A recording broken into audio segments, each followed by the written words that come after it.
What's going on, guys? My name is Christopher and welcome to It's Complicated, the show where I talk about and showcase wristwatches. So if you love watches like I do, you're going to want to hit that subscribe button, then click on the bell and you'll be all set. Today, I'm going to be talking about Rolex refusing to provide somebody with the correct part for their watch. Here we go.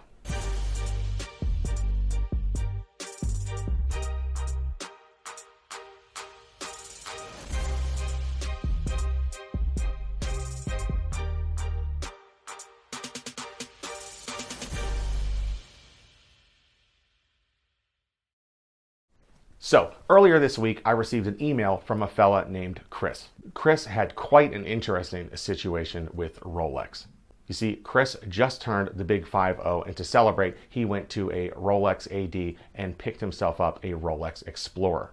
He chose reference number 214270. That's the Explorer that is 39 millimeters. That's a very nice size, and that's a very nice update to a classic Rolex. Matter of fact, many James Bond fans argue that James Bond wore a Rolex Explorer in the original books because the author of those books wore a Rolex Explorer.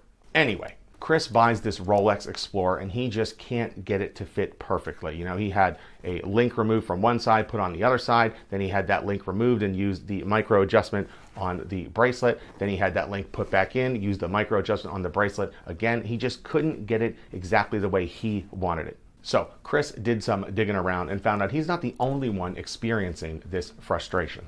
Now, Chris found out the most common way to fix this is to get an OEM Rolex Oyster bracelet link, but a half link. Now, that is Rolex part number B32-21029-D1, costing $75.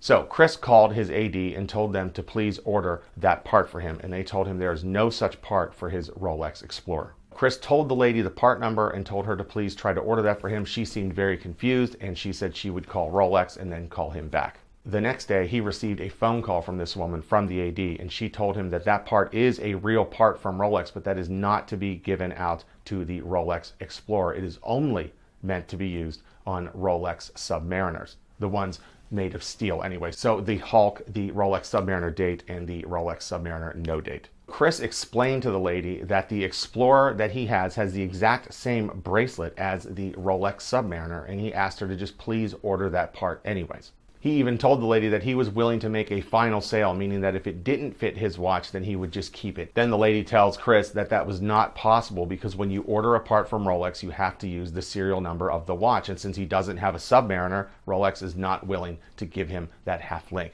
Chris figured this had to be some sort of communication issue or something, and he called a Rolex service center and they confirmed that that part is not to be given to Rolex Explorers. It is only to be given to Rolex Submariners. Eventually, Chris did end up getting that half link for his Explorer. He got it from a dealer in the UK.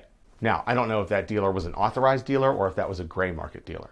I guess my point is that's really silly of Rolex to do that. You know, I understand that they would not want to provide parts to someone who didn't own a Rolex to like prevent these Franken watches, things like that. But I don't understand Rolex not providing Chris with the half link for his bracelet. Now, I know some of you out there are thinking, well, that watch probably fit Chris fine. He could have just used the micro adjustment, whatever. He's being too picky. But you know what? Maybe the Explorer didn't fit Chris the way he wanted. I mean, you got to remember, he just paid almost $8,000 for this watch. And then Rolex turns around and says, we're not going to provide you with that half link because it's not a Submariner. Now, you guys know that I do love Rolex. I'm wearing one right now. It's a 16610T.